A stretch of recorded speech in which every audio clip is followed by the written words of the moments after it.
안녕하세요. 제인과 함께하는 복수 채널을 청취하고 계신 여러분. 저는 은숙이고 올해 66세입니다. 제 아들이 세상을 떠난 날, 서울엔 이른 아침부터 부슬비가 내렸습니다. 새벽에 전화 한 통이 왔고 쉰 목소리로 누군가 말했습니다. 언니, 지훈이 사고 났어요. 못 버텼어요. 저는 제 귀를 의심했고 손에서 차가운 시멘트 바닥에 휴대폰을 떨어뜨렸습니다.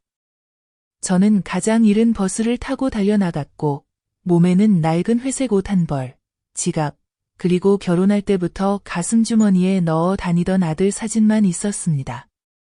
도착하니 아직 해가 뜨지 않았고 저는 장례식장 문 앞에서 얼어붙은 채 서 있었습니다.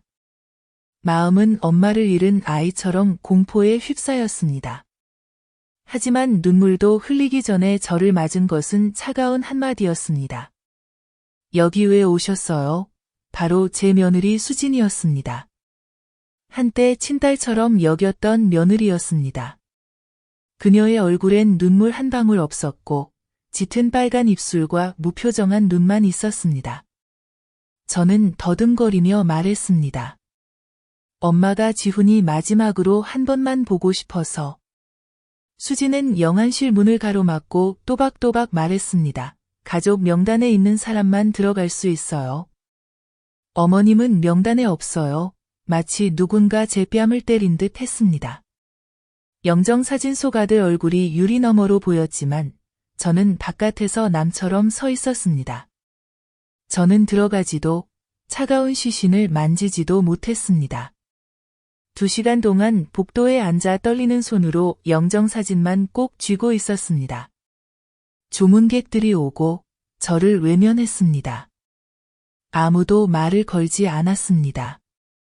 지훈이의 옛 지인이 지나가며 인사하려다 수진이 눈짓하자 바로 고개를 돌려 지나갔습니다. 다음 날 장례식은 사설 장례식장에서 치러졌습니다. 저는 관 앞에 설 수 있을 거라 생각했습니다. 엄마니까요. 하지만 운구 행렬을 따라가려 하자 수진이 막아섰습니다. 뒤로 가세요. 이 집안은 제가 챙깁니다. 저는 뒤로 물러서며 아무 말도 못했습니다. 그 순간 저는 화가 난 게 아니라 그저 아팠습니다. 한 걸음 한 걸음이 피를 쏟는 것 같았습니다. 관이 집에 도착했을 때 저는 몰래 들어가 향을 올리려 했지만 수진이 달려와 제 손에서 향을 빼앗았습니다. 이제 그만하세요. 뭘 더 바랍니까? 저는 울먹이며 말했습니다. 내 아들에게 향 한 번만 피우고 싶어요. 그녀는 이를 악물고 말했습니다. 죽은 순간부터 이 집의 어머님 몫은 끝났어요. 그날 밤 아무도 저를 재워주지 않았습니다. 저는 1층 복도에 누워 얇은 이불 아래서 빗속보다 더 차가웠습니다. 아들 사진을 가슴에 안고 이가 덜덜 떨렸습니다. 마음이 찢기는 것 같았고 너무 아파서 올 힘도 없었습니다. 다음 날 새벽 저는 겨우 일어나 집안을 조금 치웠습니다. 빗자루를 들어 마당을 쓸기 시작했습니다. 몇 번 쓸자 수진이 나와 날카롭게 말했습니다. 이 집에 손대지 말라니까요. 저는 돌아서서 떨리는 목소리로 말했습니다.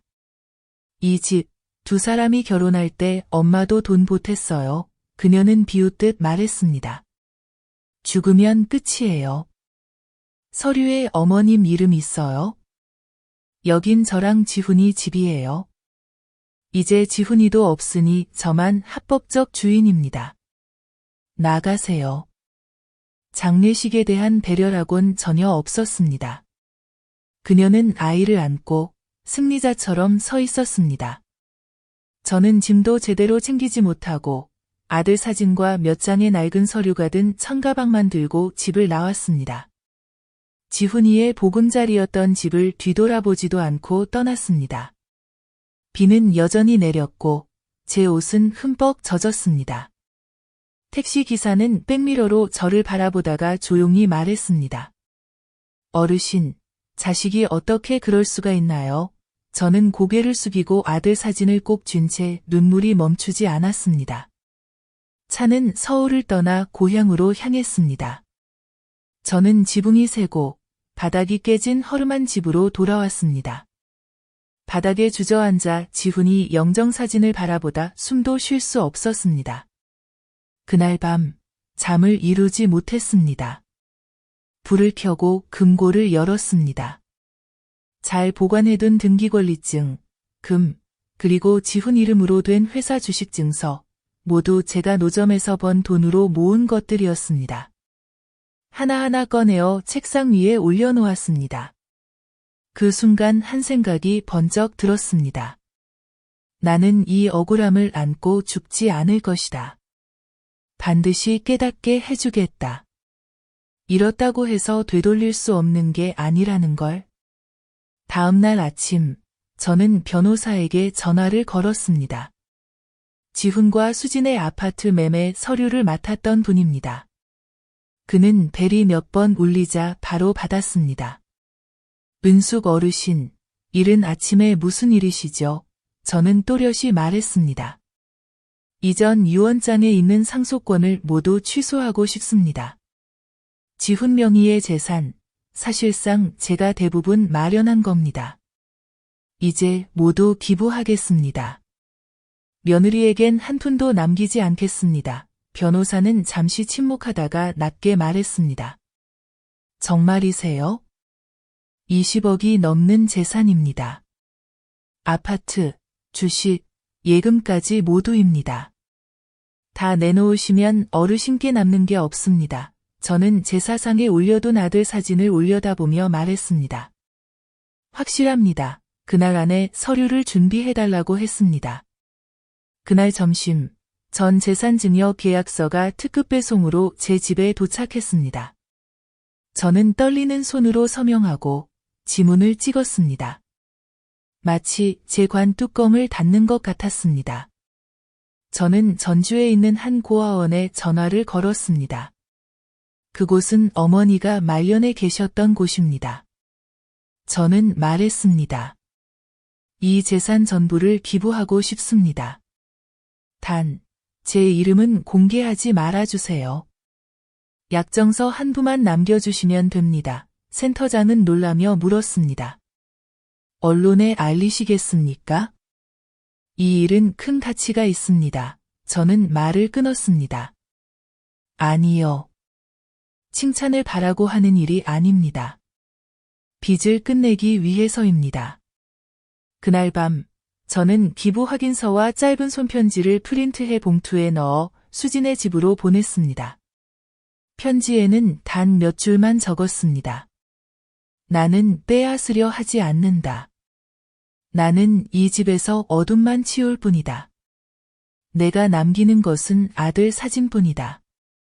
남은 인생 잘 살길 바란다.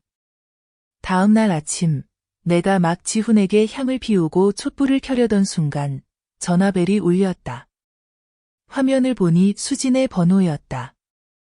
전화를 받자마자 내가 말할 틈도 없이 상대방이 소리쳤다. 당신 미쳤어요? 지금 뭐 하는 거예요? 왜 재산을 다 옮겼어요? 아파트는 지훈 명의로 돼 있는데 감히 어떻게? 나는 침착하게 말했다. 나는 잘못한 게 없습니다. 이 모든 것은 내 아들 이름이지만 그 엄마가 돈을 냈죠. 이제 그는 세상에 없으니 더 이상 산 사람의 것이 아닙니다. 수진이 날카롭게 말했다. 나는 합법적인 아내예요. 상속받을 권리가 있어요. 내가 대답했다. 당신도 권리가 있죠. 하지만 상속할 게 남아 있을 때만요.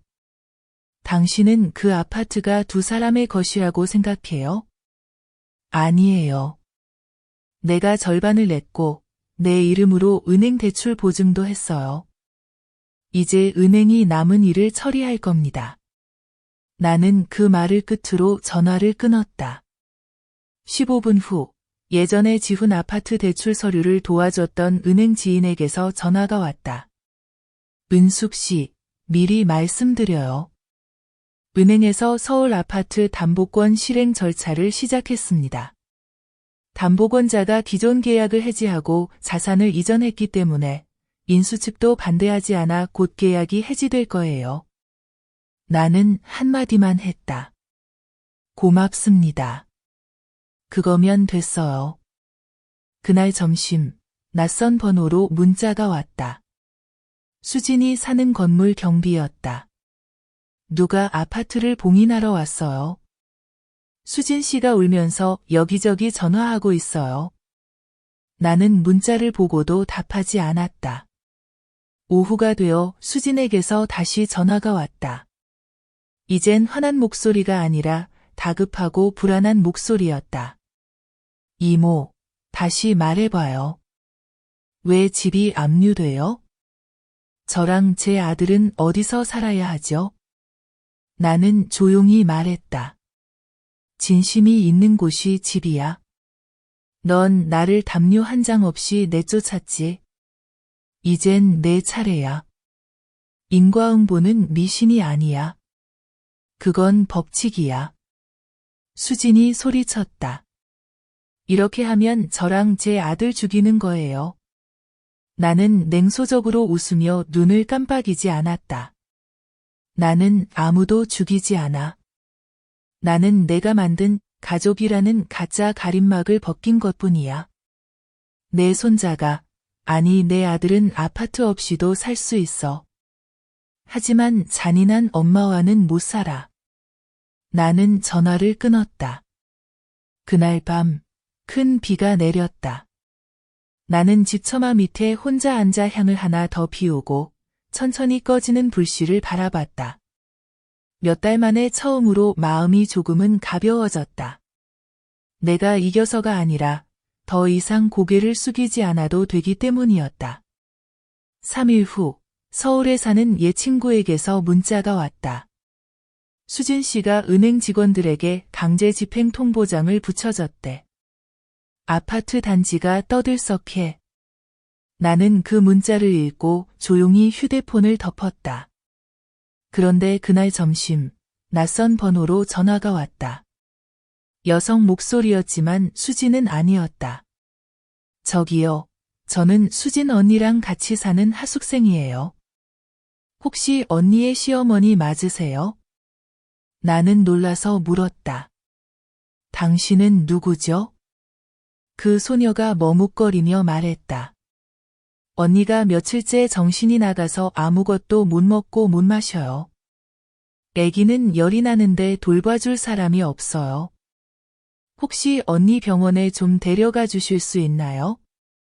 나는 잠시 침묵했다. 1분, 2분, 그리고 대답했다. 주소를 보내세요. 내가 갈게요. 그날 오후, 나는 다시 서울행 버스를 탔다. 한때 내가 거지처럼 쫓겨났던 곳이었다. 하숙방은 공장 근처 좁은 골목에 어둡고 습했다. 들어가 보니 수진이 바닥에 깔린 돗자리 위에 쓰러져 있었다. 얼굴은 헬쑥하고 눈은 움푹 들어가 있었다. 아기는 플라스틱 요람에서 울고 있었다. 젊은 하숙생이 속삭였다. 언니가 이제 아무도 없대요. 고향으로 가고 싶대요. 근데 고향이 어딘지 모른대요. 나는 다가가 아기 이마에 손을 얹었다. 열이 있었다. 손이 불처럼 뜨거웠다. 나는 수진을 바라보며 물었다. 며칠이나 열이 났니? 수진은 대답하지 않고 허공만 멍하니 바라봤다. 나는 목소리를 높였다. 애가 고열인데 병원도 안 데려가? 죽이려고? 그래도 대답이 없었다. 그저 흐느꼈다. 나는 아기를 안고 야윈 수건으로 머리를 감싸고 하숙생에게 말했다. 나랑 같이 병원 가자. 나는 손수 입원 절차를 밟았다. 의사가 말했다. 바이러스성 고열인데 너무 오래 방치해서 합병증이 좀 있어요. 며칠 더 지켜봐야 해요. 그날 밤 나는 응급실 대기실에 앉아 있었다. 수지는 맞은편 의자에서 침묵하고 있었다. 1시간쯤 지난 후 그가 입을 열었다. 이모, 왜 여기까지 오신 거예요? 나는 감정 없이 답했다. 너 때문이 아니야. 아기 때문이야. 수지는 고개를 떨구었다. 내가 이모한테 한 짓이 얼만데 그래도 우리 모자를 살려줘요? 나는 살짝 웃었다. 내가 용서한다고 생각해? 아니야. 나는 내 몫을 할 뿐이야. 할머니로서. 수지는 흐느꼈다. 내가 잘못했어요. 내가 너무 어리석었어요. 다 가질 수 있다고 생각했어요. 나는 말을 끊었다. 내가 잘못한 건 실수해서가 아니야. 절대 대가를 치르지 않을 거라 생각한 게 잘못이지. 가장 큰 대가는 재산을 잃는 게 아니라 엄마가 될 권리를 잃는 거야. 수지는 몸을 떨었다. 나는 그를 똑바로 바라보며 말했다. 나는 손자를 고향으로 데려갈 거야. 거기서 살 거야. 내가 엄마가 되고 싶으면 내가 그럴 자격이 있음을 증명해야 해. 그는 고개를 끄덕였고 아무런 반박도 하지 않았다. 3일 후 손자가 건강을 회복하자 나는 퇴원 수속을 밟았다. 수지는 문 밖에 서서 낡은 옷가방을 들고 조용히 물었다. 저 따라가도 돼요? 나는 쳐다보지도 않고 말했다. 가고 싶으면 조건이 있어. 이제 넌 엄마가 될 권리가 없어. 모든 걸 처음부터 다시 시작해야 해. 내 피부치에게 가사도우미로 일하는 거야. 수지는 아무런 반항도 없이 받아들였다. 우리는 고향 가는 버스를 탔다. 가는 길에 아기는 내 품에서 곤히 잠들었다. 수지는 옆자리에 앉아 조심스럽게 아이 어깨에 손을 얹고는 감히 만지지도 못했다. 나는 창밖을 바라봤다. 비가 부슬부슬 내렸다. 내가 그에게 쫓겨난 날과 똑같았다. 하지만 이번엔 나는 더 이상 모욕당하는 노파가 아니었다. 나는 주도권을 쥔 사람이었고 질서를 바로잡는 사람이었다. 나는 수진을 향해 돌아서서 조용히 말했다. 내일부터 아침 5시에 일어나. 밭일하고, 밥 짓고, 아이 씻기고. 불평하지 마, 부탁하지 마, 이유 말하지 마. 수지는 조용히 고개를 끄덕였다. 나는 그녀가 입술을 꾹 다물며 울음을 삼키는 걸 봤다. 나는 시선을 돌리지 않고 똑바로 바라봤다. 그녀가 알도록 어떤 씨를 뿌리면 그 열매를 거두는 법이야. 매 순간마다. 마을 사람들은 내 며느리가 다시 시골의 허름한 집에서 살게 될 줄 믿지 못했다. 사람들은 수군거리고 손가락질했지만 나는 신경 쓰지 않았다. 나는 매일 아침 4시 45분에 알람을 맞춰 놓았다. 일어나서 물 길어오고 아침밥 짓고 닭에게 먹이 주고 그 다음에 집을 청소한 후에야 밥을 먹었다. 수지는 야른 이불 아래서 몸을 뒤척이며 부은 눈과 쉰 목소리로 말했다. 네, 바로 할게요. 이제 그녀는 더 이상 나를 아주머니라고 부르지 않았다. 어느 날 아침 쌀을 씻으면서 조심스럽게 말했다. 어머니, 오늘은 제가 국 끓여드려도 될까요? 나는 아무 반응도 하지 않고 자리에서 일어나 마당으로 나갔다. 등 뒤로 나는 물 떨어지는 소리, 서툴지만 일정한 도마 두드리는 소리를 들었다. 그날 점심, 밥상 위에는 시골 생선으로 끓인 새콤한 국이 있었다. 지훈이가 살아있을 때 가장 좋아하던 음식이었다. 나는 국을 바라보았다. 파인애플과 향긋한 허브 냄새가 코끝을 찡하게 만들었다. 나는 한 입 먹고 젓가락을 내려놓았다. 처음으로 냄비 바닥을 태우지 않고 음식을 했구나. 수지는 조용히 웃으며 울음을 참는 듯 입술을 꾹 다물었다. 하지만 그녀는 울지 않고 생선 한 조각을 집어내 그릇에 조용히 놓았다. 그날 밤 내가 방에 들어가니 그녀는 아이의 머리를 빗어주고 있었다. 손에는 며칠 전 달걀을 삶다 대인 화상 자국이 여전히 남아 있었다. 하지만 그녀는 웃으며 머리를 빗어주며 북쪽 자장가를 조용히 불렀다. 아이는 조용히 엄마 가슴에 머리를 기대고 있었다. 나는 문가에 서서 거친 나무 문틀을 꽉 잡았다. 가슴 속 어딘가가 아렸다. 사흘 뒤 나는 열이 났다. 고열에 시달려 눈도 뜨지 못했다. 수지는 허둥지둥 생강죽을 끓이고 동네를 뛰어다니며 약을 빌려와 죽을 들고 내 침대 곁에 왔다. 어머니, 드세요. 계속 누워 계시면 안 돼요. 나는 열에 들떠 깨어보니 그녀가 내 이마를 닦아주고 있었다. 불안하지만 집중한 눈빛은 처음 보는 것이었다. 나는 힘없는 목소리로 말했다. 이렇게 할 수 있게 된 지 얼마나 됐니? 왜 전에는 이렇게 살지 않았니? 그녀는 눈물을 흘리며 속삭였다. 제가 어리석었어요, 어머니. 돈 있고 집 있으면 다 가진 줄 알았어요. 사람을 잃고 나면 다시는 되돌릴 수 없다는 걸 몰랐어요. 나는 벽을 향해 돌아서며 한숨 쉬었다. 나는 내가 미워서 죽이고 싶었던 적도 있었다. 하지만 내 손주, 내 피부치는 엄마를 잃을 이유가 없지. 수지는 고개를 숙이며 내 손을 잡았다.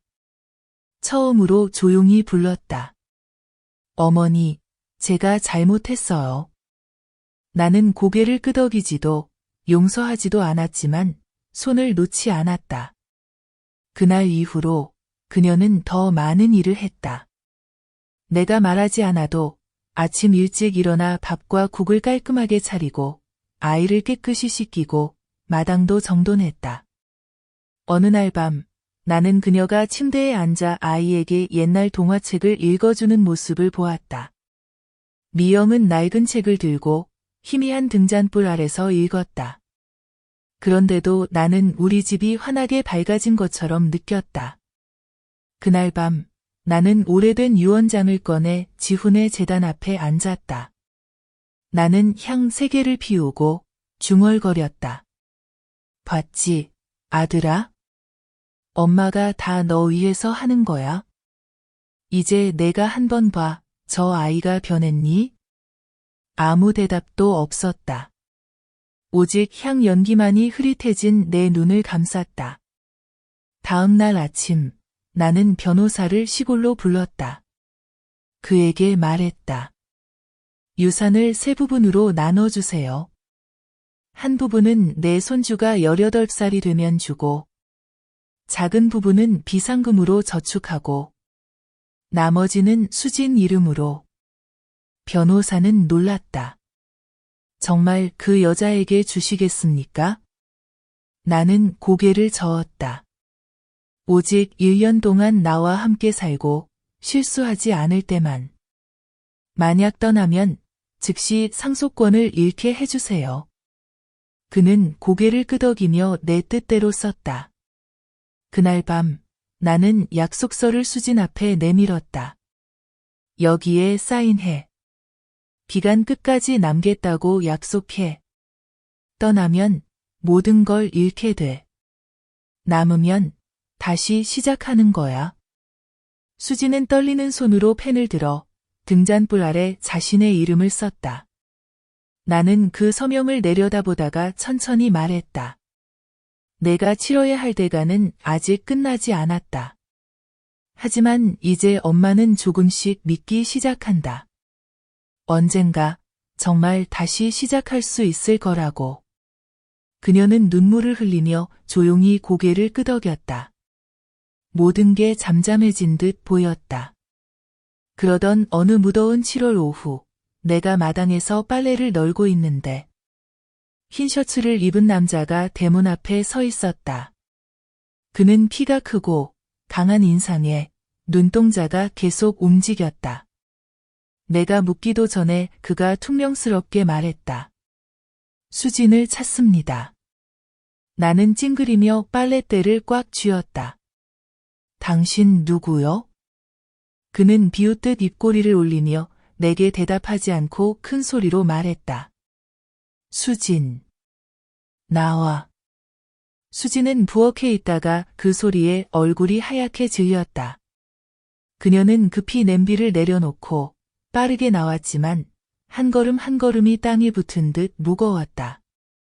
여기서 뭐 하는 거예요? 수진이 떨리는 목소리로 물었다. 그는 비웃으며 말했다. 남편 잃었다고 내가 너희 모자를 책임져야 해? 난 카메라랑 지난번에 빌려간 클립을 돌려받으러 왔다. 나는 재빨리 돌아섰다. 무슨 클립?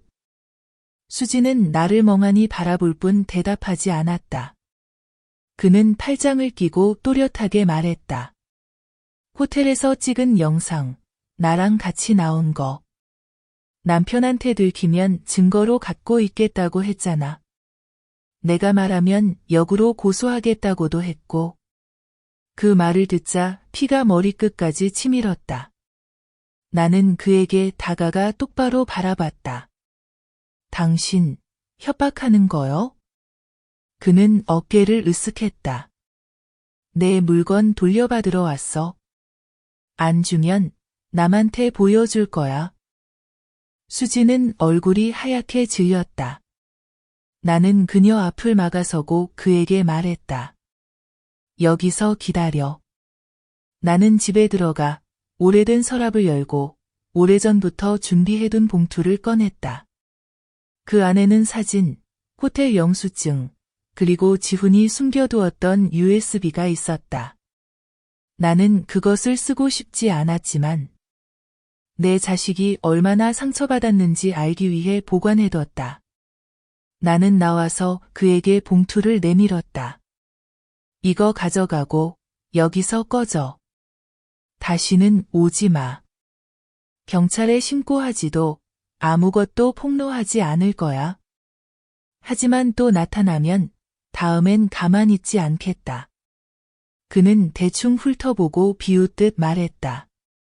노인네가 제대로 판을 안 해. 나는 눈을 가늘게 뜨고 말했다.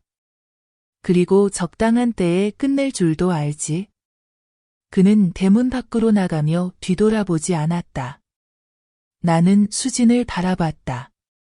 그녀는 마치 집단처럼 굳어 서 있었다. 나는 냉정하게 말했다. 너 아직도 숨기는 게 있니? 수진은 무릎을 꿇고 마당에 주저앉아 흐느꼈다. 엄마, 내가 잘못했어요. 내가 정말 잘못한 거 알아요. 나는 그녀를 일으켜 세우지 않았다. 그저 말했다. 지훈이가 살아있었다면 아마 엄마보다 100배는 더 아팠을 거야. 수지는 소리쳤다. 그래서 더더욱 말할 수 없었어요. 나는 지훈이도 알고 있다고 생각했어요.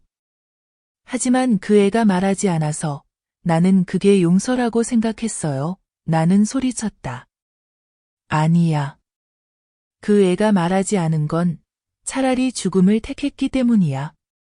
자기 아이가 산산조각난 가정에서 사는 걸 원하지 않았던 거야. 그 말에 마당 전체가 숨죽인 듯 조용해졌다. 해는 대나무 숲 너머로 지고 바람은 살을 내는 듯 불어왔다. 나는 몸을 돌려 집 안으로 들어갔다. 마음속은 너무나 복잡해서 숨조차 쉴 수 없었다. 나는 지훈이의 일기장을 꺼냈다. 마지막 날들에 떨리는 글씨로 적혀 있었다. 엄마, 나는 내 아이를 떠날 용기가 없어요. 그 애가 엄마도 아빠도 없이 자랄까 봐 두려워요. 하지만 배신한 사람 옆에서 잠드는 것도 더는 견딜 수 없어요. 나는 일기장을 덮고 이마에 손을 얹고 한숨을 쉬었다. 등 뒤에서 조용히 노크 소리가 났다. 수진이 서 있었고 얼굴은 창백했다. 이제 도망치지 않을게요. 맞설 준비가 됐어요. 나는 그녀를 바라보며 천천히 말했다.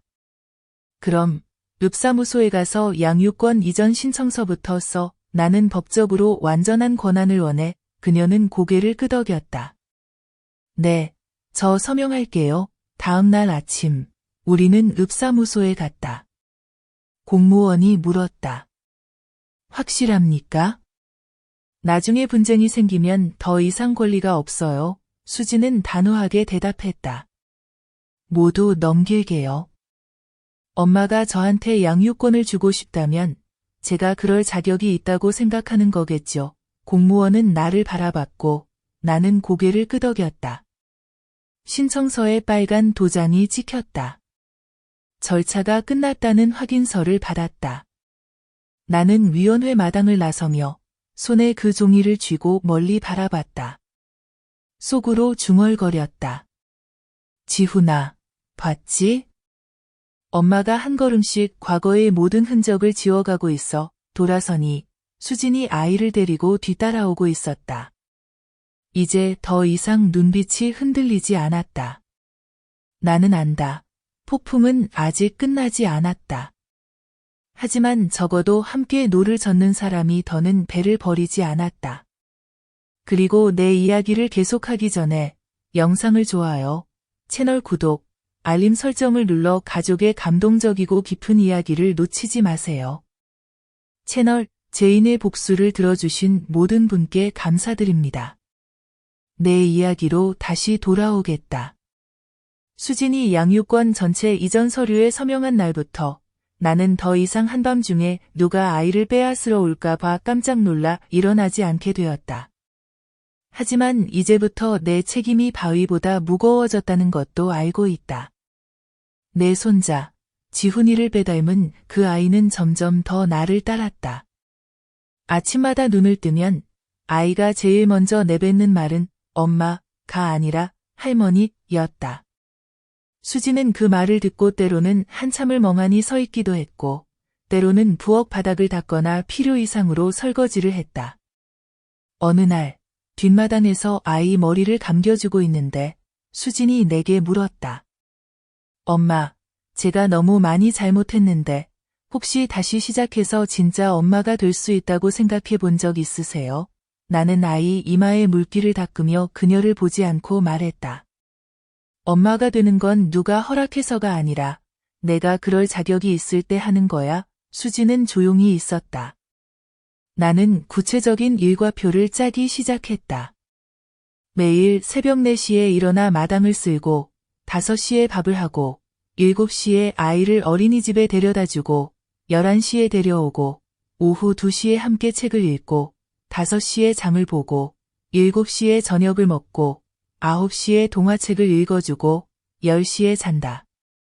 나는 집 기둥에 일과표를 붙이고 이름, 시간, 어길 경우 벌칙, 설거지 하루 더 하기, 아침 공기, 닭장 청소 일주일 등을 적었다. 수지는 변명하지도 부탁하지도 피하지도 않았다. 묵묵히 해냈다. 어떤 날은 얼굴이 창백하고 물을 들고 가다 넘어져 발이 까져도 시간에 맞추려고 억지로 일어나 집을 닦았다. 점차 나는 그녀가 아이를 더 자연스럽게 안는 걸 알아차렸다. 더 이상 서툴지 않았다. 배고플 때 우는 소리와 놀고 싶어 우는 소리를 구분할 줄 알았다. 아이가 어떤 책을 좋아하고 어떤 채소를 싫어하는지도 알았다. 언제 아이가 찡그리면 곧 배가 아플 거라는 것도 알았다. 나는 칭찬하지 않았다. 그저 조용히 지켜봤다. 어느 날 수진이 혼자 장을 보고 돌아오며 헌니트 한 벌을 들고 왔다. 이웃과 바꿨어요. 그 집이 허브가 필요해서 우리 밭에서 따다 줬어요. 나는 물었다. 왜 그렇게 했니? 그녀는 조용히 말했다. 아이가 따뜻한 옷이 필요해서요. 돈은 없지만 손은 있으니까요. 나는 고개를 끄덕였다. 정답이었다. 불평도, 남 탓도, 구걸도 없었다. 그날 밤 나는 그녀가 헌털실로 작은 모자를 짜며 조용히 자장가를 부르는 걸 보았다. 처음으로 나는 다가가 그녀 옆에 앉았다.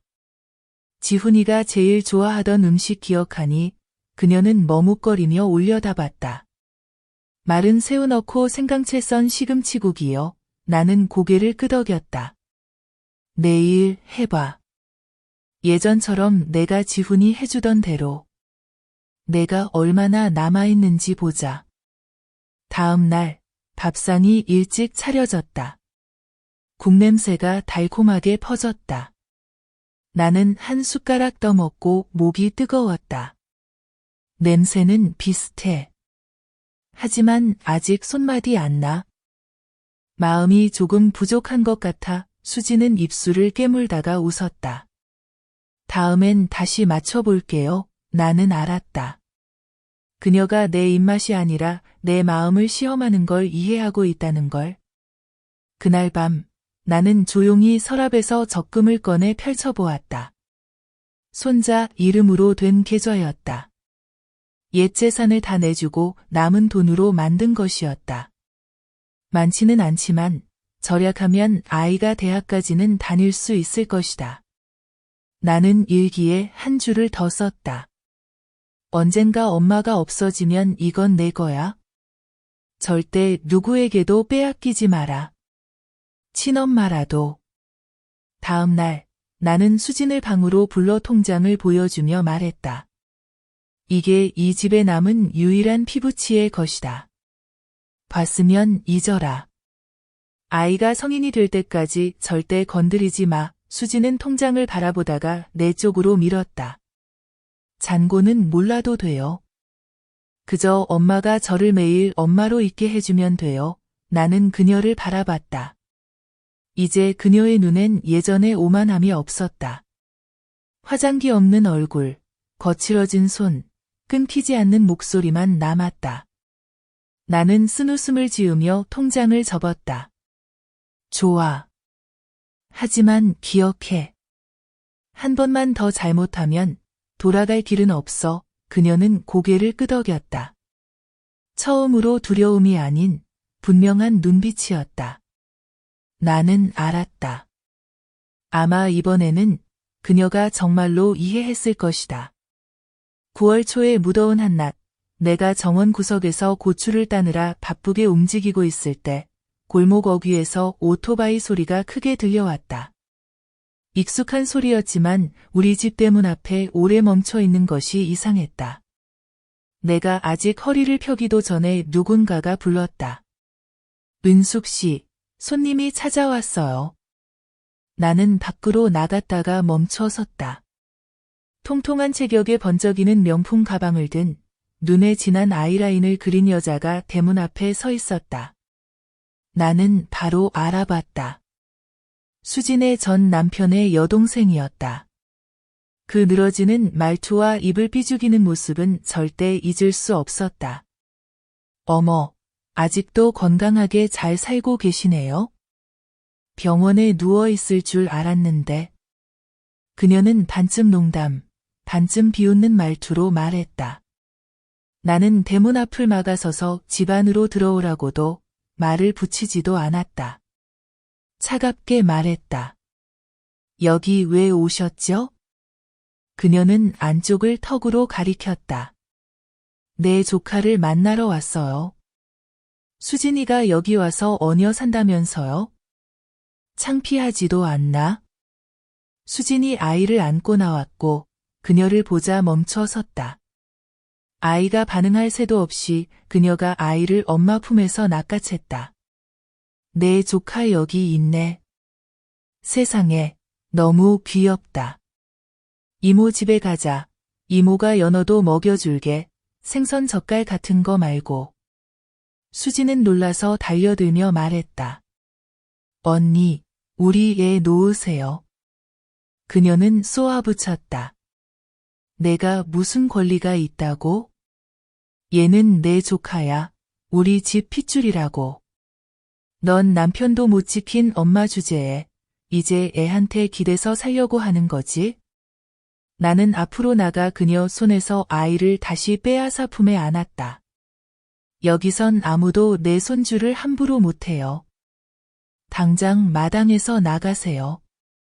그녀는 소리쳤다. 나 고소할 거야. 법원에 고소할 거야. 내 애도 권리가 있어.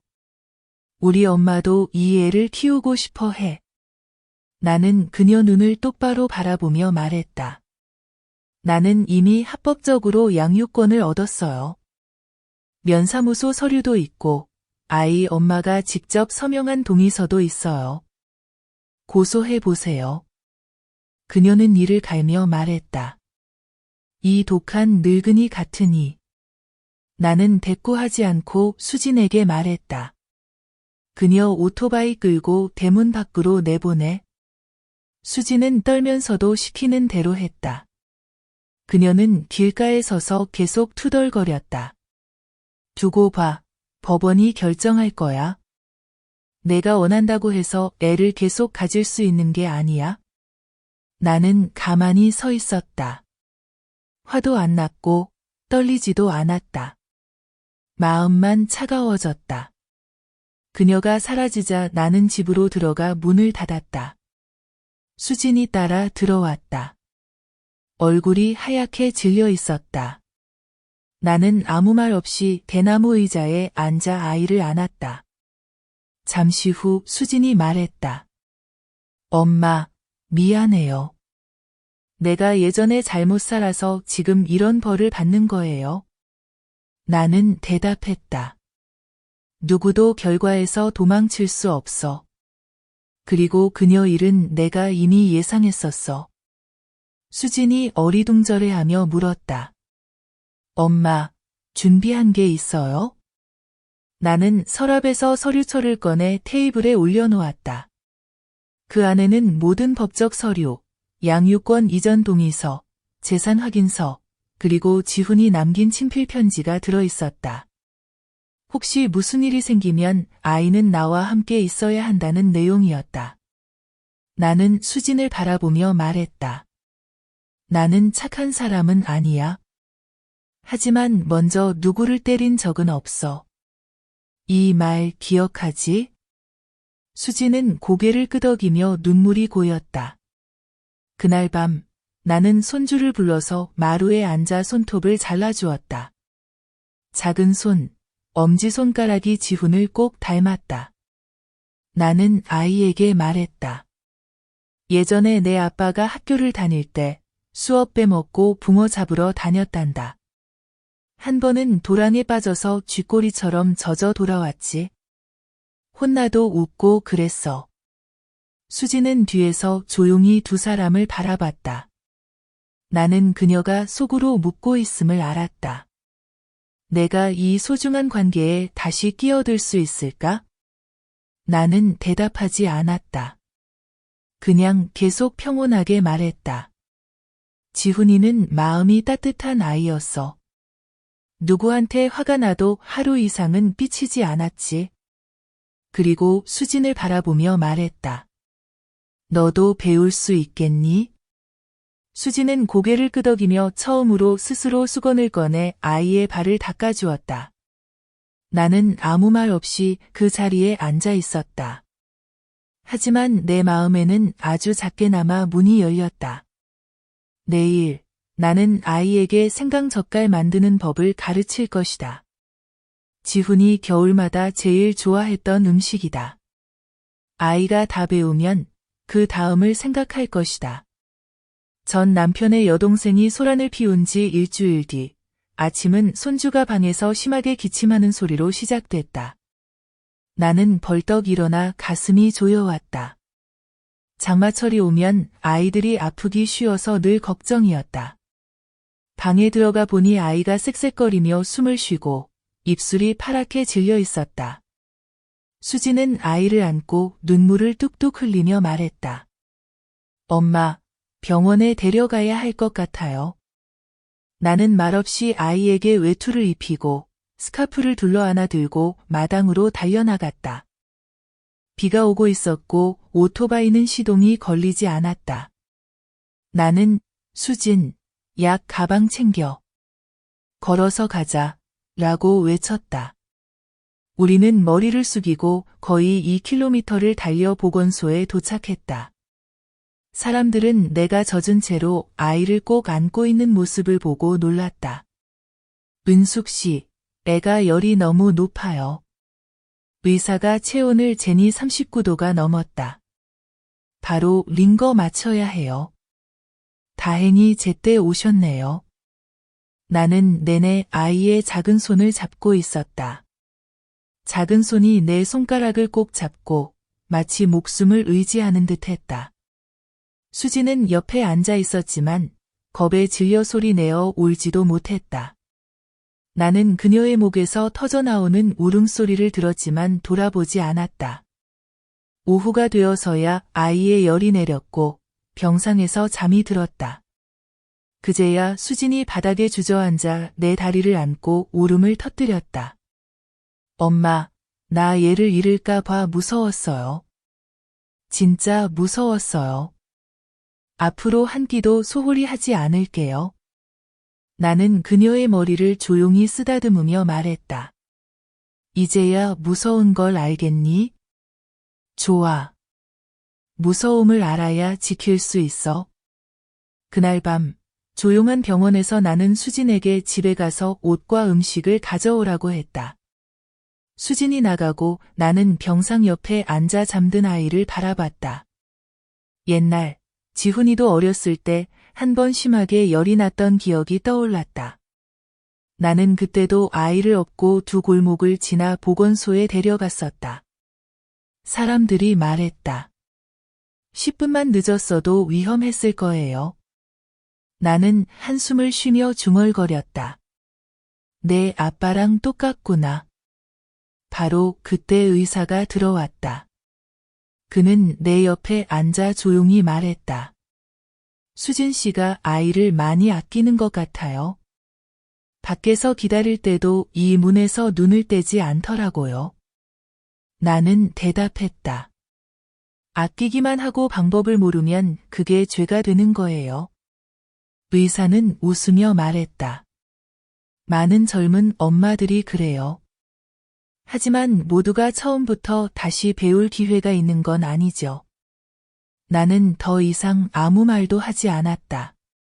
나는 아이를 바라보다가 천장에 비친 흰 불빛이 종이처럼 얇은 피부에 닿는 것을 보았다.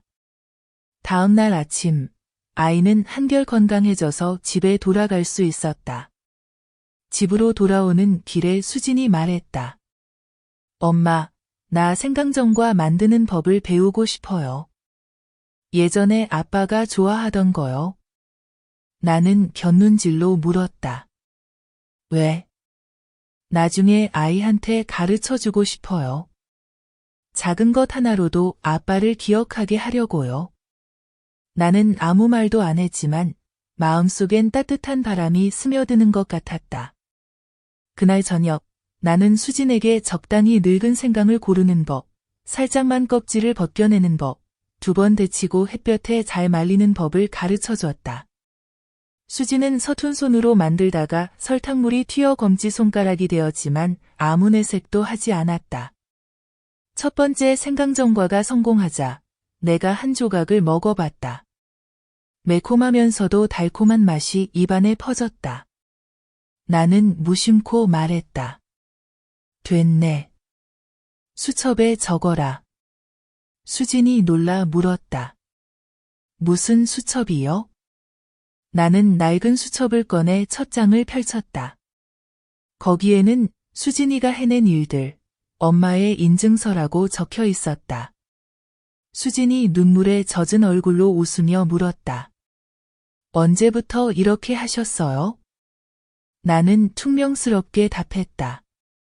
내가 1년 더 있겠다고 했던 날부터. 증거가 필요해서. 그리고 다음 줄에 적었다. 날짜, 아빠 지훈이 좋아했던 생강정과 만들기 성공. 기록.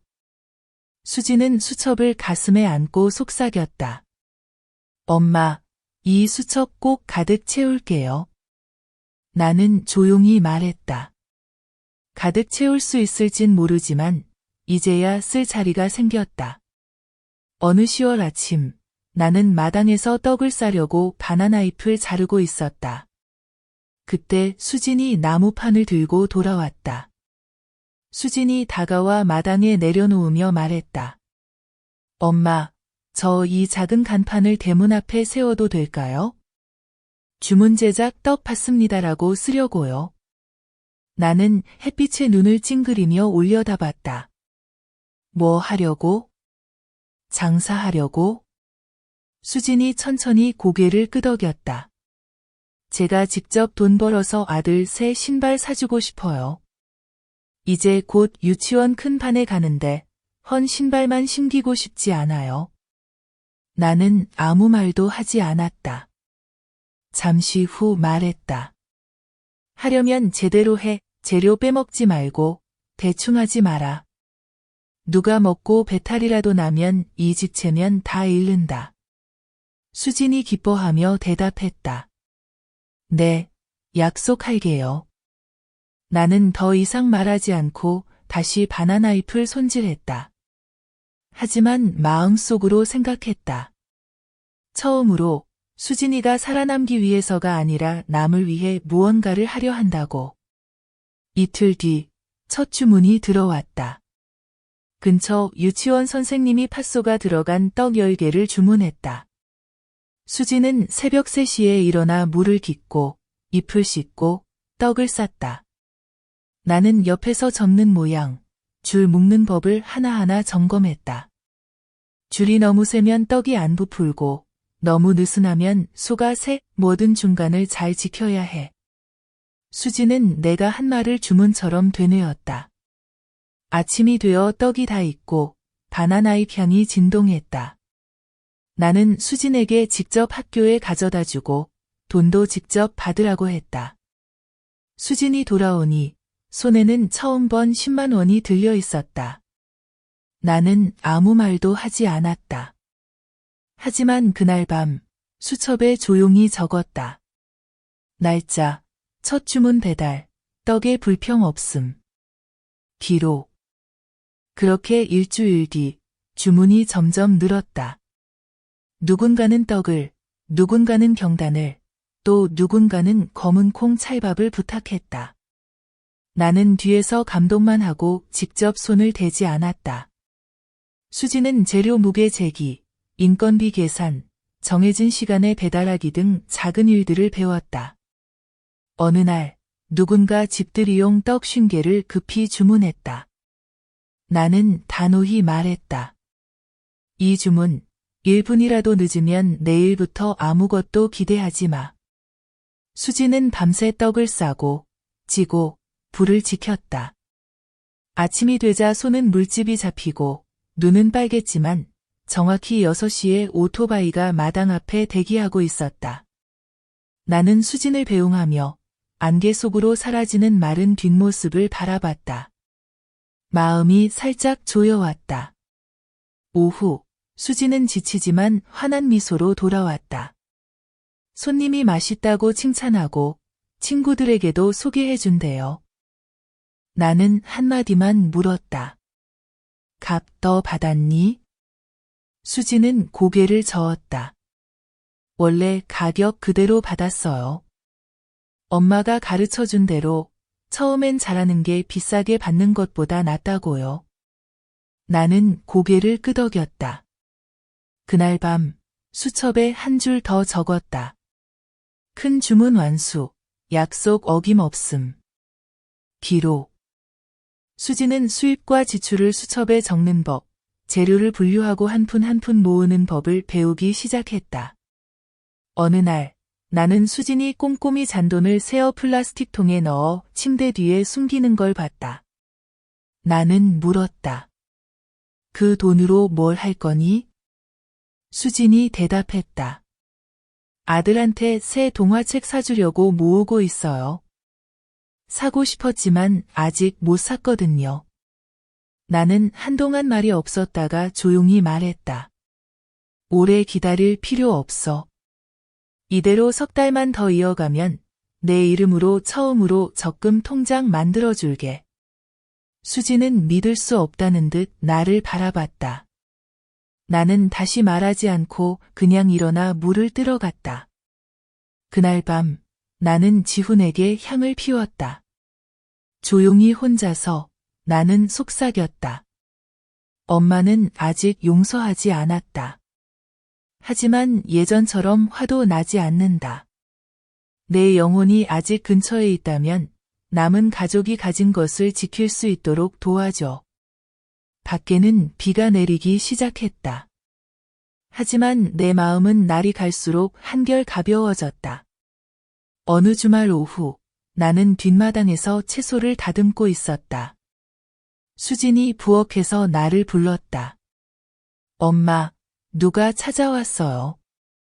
내가 들어가니 검은 정장을 입은 남자가 마당 한가운데 서서 서류철을 들고 있었다.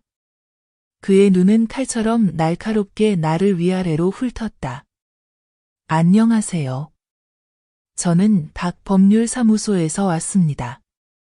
저희는 강남구 서울에 있는 아파트, 즉 예전에 지훈 씨, 아드님의 소유였던 자산의 소유권 확인 요청을 전달하러 왔습니다. 나는 표정 하나 바꾸지 않고 말했다. 그 아파트는 이미 처분됐고 모든 자산은 기부했습니다. 저는 아무 권한도 관련 서류도 더 이상 가지고 있지 않습니다. 그가 서류철을 펴서 내밀었다. 저희는 수진 씨의 시어머니, 지훈 씨의 생모혜자 씨로부터 자산 기부 재검토 요청서를 받았습니다. 나는 비웃으며 말했다. 그 여자가 무슨 자격이 있죠? 15년 동안 전화 한 통, 돈 한 푼도 안 보내더니 이제 와서 권리를 주장합니까? 그는 여전히 침착하게 말했다. 저희는 감정은 따지지 않습니다. 의뢰에 따라 절차를 진행할 뿐입니다. 협조하지 않으시면 민사소송으로 넘어갈 수 있습니다. 지금까지 내 뒤에 서 있던 수진이 앞으로 나섰다. 아파트 명의는 지훈이지만 구입 자금은 저희 어머니가 됐습니다. 어머니에게 양도 권리가 있습니다. 그쪽 어머니와는 오래전부터 아무 관계도 없습니다. 그는 고개를 끄덕이며 수진의 말을 받아 적었다. 그리고 한 장의 약속 메모를 남겼다. 저희는 귀하께 본사에 출석하여 사건의 사실관계를 명확히 해주실 것을 요청합니다. 강제는 아니나 불참시 원고 측에서 불출석 심리를 요청할 수 있습니다. 나는 약속장을 들고 눈도 깜빡이지 않았다. 좋아요. 갈게요. 하지만 미리 말해두죠. 만약 그녀가 돈을 뜯어내려는 거라면 무덤은 파도 재산은 못 팝니다. 그날 밤 나는 모금 과정을 처음부터 끝까지 손으로 다시 썼다. 날짜, 수령인, 전달 방식, 확인 문구, 은행 증빙. 한 장 한 장, 모든 서류와 서명을 두꺼운 파일에 끼워 넣었다. 수진이 나를 바라보며 물었다. 엄마, 내가 같이 갈까? 나는 대답했다. 아니, 하지만 집에 있을 때는 절대 말하지 마. 절대로 누구도 아이에게 접근하게 해서는 안 돼. 수지는 고개를 끄덕였다. 나는 그 아이가 이해하고 있음을 알았다. 이번에는 적이 무례한 시누이가 아니라 아이를 끌어들이려는 거대한 유산 분쟁 시스템이기 때문이었다. 사흘 뒤 나는 변호사 사무실에 도착했다. 혜자 씨도 왔다. 진한 립스틱, 금발머리, 익숙한 날카로운 목소리. 나는 내 손자의 권리를 되찾으러 왔어요. 지훈이는 내 아들이에요. 나는 유언장을 다시 볼 권리가 있어요. 나는 등을 곧게 펴고 두꺼운 파일을 책상에 올려놓았다. 여기 모든 서류가 있습니다. 재산은 더 이상 유산이 아닙니다. 이미 사회기부로 전환됐습니다. 서명도 있고 확인도 있고 은행 서류도 있습니다. 중립적인 변호사가 가운데 앉아 한 장 한 장 넘기며 고개를 끄덕였다. 자료가 명확합니다. 권리를 주장할 근거가 없습니다. 혜자 씨가 소리쳤다. 하지만 나는 친엄마예요. 내가 낳았어요. 나는 상속권이 있어요. 나는 참지 못하고 책상을 내리쳤다. 낳았다고 다 엄마입니까? 15년 동안 어디 계셨어요? 아이가 죽던 날 오긴 했습니까? 아니면 다른 사람과 술자리 중이었습니까? 임종 때 불렀을 때 들은 적 있습니까? 방 안이 조용해졌다. 혜자 씨는 말문이 막혔다. 나는 고개를 숙이고 낮게 말했다. 누구나 낳는다고 다 엄마가 아니고 피가 섞였다고 다 가족이 아닙니다. 변호사가 결론 지었다. 새로운 증거가 없다면 사건은 여기서 종료입니다. 모든 권리는 합법적으로 행사되었고 취소할 수 없습니다. 나는 차갑게 일어나 말했다. 감사합니다. 내가 정문에 도착하자 혜자 씨가 따라와 내 팔을 잡았다. 당신이 나보다 잘났다고 생각해요? 당신도 전 시어머니일 뿐이잖아. 뭘 지킨다고? 나는 고개를 돌려 그녀의 눈을 똑바로 바라봤다. 나는 빼앗는 게 아니고 지키는 겁니다. 당신이 오래전에 버린 걸 내가 지키는 거예요. 그리고 나는 뒤돌아보지 않고 걸어갔다. 그날 저녁 집에 도착하니 수진이 손자에게 이름 쓰는 법을 가르치고 있었다. 나는 한참을 바라보다가 조용히 부엌으로 들어가 냄비 뚜껑을 열었다. 밥 냄새가 집안 가득 퍼졌다. 수년 만에 처음으로 이 집이 진짜 집처럼 느껴졌다. 혜자 씨와의 대치 후 2주가 지나 모든 게 잠잠해진 듯했으나 또 다른 변수가 닥쳤다. 그날은 한낮 하늘이 타오를 듯 더웠다. 나는 마당에서 채소를 다듬고 있는데 수진이 숨을 헐떡이며 달려왔다. 엄마. 냉장고 불났어. 나는 벌떡 일어났다. 왜 불이 나? 누구 다친 사람은 없지? 그 아이가 숨을 몰아쉬며 말했다. 아니, 다행히 내가 빨리 발견했어. 그런데 배송 준비하던 빵 주문이 다 망가졌어. 이미 입금한 사람도 있어. 나 어떻게 해야 할지 모르겠어. 나는 즉시 집에 들어가 확인했다. 타는 냄새가 진동했고 냉장고 한쪽이 새까맣게 탔다. 포장 전의 떡에서 이미 냄새가 났다. 나는 창문을 열어 환기시키고 다시 수진을 바라봤다. 얼마나 손해봤니? 새 주문, 거의 200만 원. 나는 더 묻지 않고 조용히 방에 들어가 따로 보관해둔 나무 상자를 꺼냈다. 그 안에는 내가 한 달 약값으로 모아둔 30만 원이 있었다. 나는 그 돈을 건네줬다. 우선 이걸로 해결해. 한 명 한 명에게 전화해서 사과하고 사정을 솔직히 말해. 용납하지 않으면 돈을 돌려줘. 수지는 고개를 숙이고 조용히 말했다. 내가 잘못했어. 나가기 전에 플러그를 뽑았어야 했는데. 나는 단호하게 말했다. 내가 잘못한 건 냉장고가 불난 게 아니야. 작은 장사라고 대충 해도 된다고 생각한 게 잘못이야. 고객은 동정을 사려고 주문한 게 아니야. 그들은 돈을 내고 존중받을 권리가 있어. 수지는 고개를 숙였다. 알겠어요.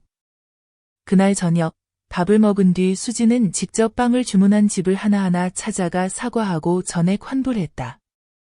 어떤 집은 심하게 욕을 했고 어떤 사람은 거칠게 꾸짖었지만 한마디도 대꾸하지 않았다. 돌아올 때는 빈손에 얼굴엔 눈물 자국이 남았지만 눈빛만은 당당했다. 나는 물었다. 다시 주문한 사람 있어? 수지는 고개를 저었다. 아니요. 하지만 괜찮으면 다시 생각해본다고 했어요. 나는 고개를 끄덕였다. 위로도 격려도 하지 않았다.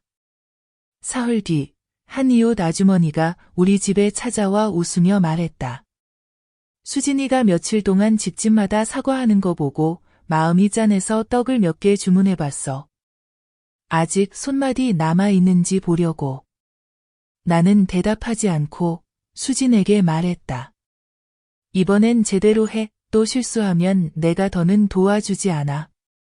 수진은 불평도 지체도 없이 순순히 따랐다. 배송 당일 고객이 맛을 보고 칭찬했다. 이번 떡이 지난번보다 맛있네.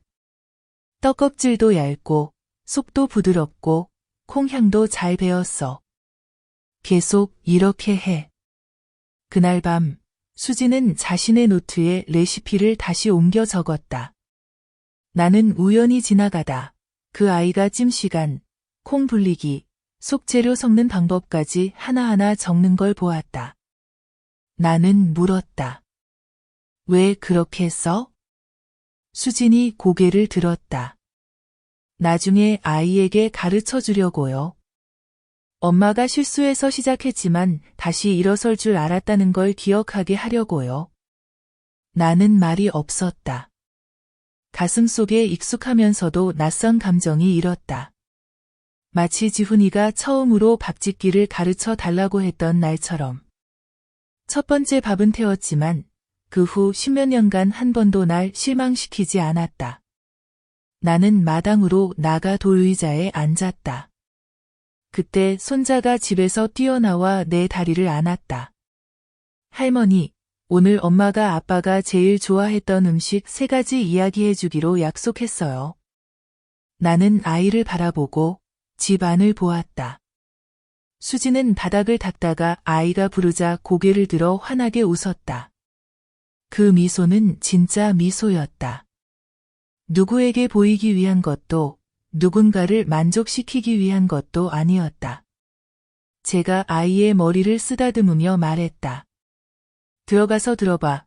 오늘은 분명 재미있는 일이 있을 거야. 아이는 종종 걸음으로 들어갔고 나는 여전히 마당에 앉아 어린 달빛이 땅 위로 비치는 것을 바라보았다. 내 머릿속에는 한 가지 질문이 울려 퍼졌다. 나는 점점 용서하고 있는 걸까? 아니면 더 이상 원망하지 않기 위해 증거를 기다리고 있는 걸까? 나는 답이 없었다. 하지만 적어도 내 마음은 예전처럼 비어있지 않았다. 냉장고 화재 사고 이후 나는 수진이가 모든 일에 더 주도적으로 변하는 모습을 보기 시작했다. 아이는 부지런할 뿐 아니라 예전에는 전혀 하지 못했던 일의 순서와 계획을 세울 줄 알게 되었다. 어느 아침 내가 쌀을 씻고 있는데 수진이가 구겨진 종이 한 장을 들고 다가왔다. 엄마, 저 저녁 요리 교실에 등록했어요. 읍내 순희 선생님 반이에요. 일주일에 2번이고 몇 가지 요리를 더 배워서 우리 집 메뉴를 다양하게 하려고요. 나는 찡그리며 물었다. 수업 가면 애는 누가 봐? 주문은 누가 해? 아이는 바로 대답했다. 이미 다 정리했어요. 저녁에 애가 잘 때 수업 가고 그 전에 일 다 끝내요. 엄마가 제가 조금이라도 소홀한 거 보이면 바로 그만둘게요. 나는 수기로 작성된 등록 용지를 자세히 들여다봤다. 주최 측의 확인 서명이 있었다. 작은 반이고 몇 명만 배우는 동네 문화센터에서 하는 수업이었다. 나는 고개를 끄덕였다. 다녀와. 하지만 내가 한 말 꼭 기억해. 한 번이라도 실수하면 바로 그만둬. 그날 이후로 일주일에 2번 수진이는 자전거로 7km 넘게 읍내까지 다녔다. 비 오는 날엔 옷이 흠뻑 젖은 채 집에 도착해도 틈틈이 빨래하고 마당을 쓸었다.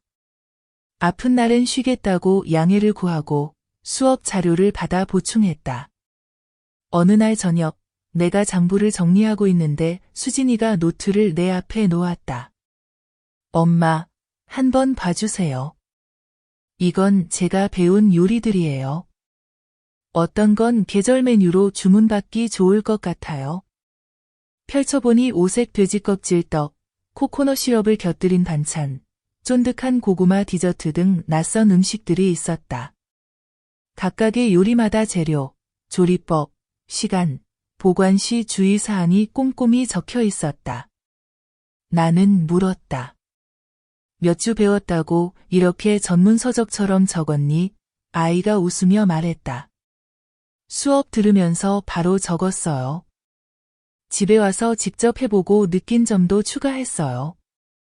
마지막 페이지 한번 보세요. 나는 마지막 장을 넘겼다. 손글씨로 한 문장이 적혀 있었다.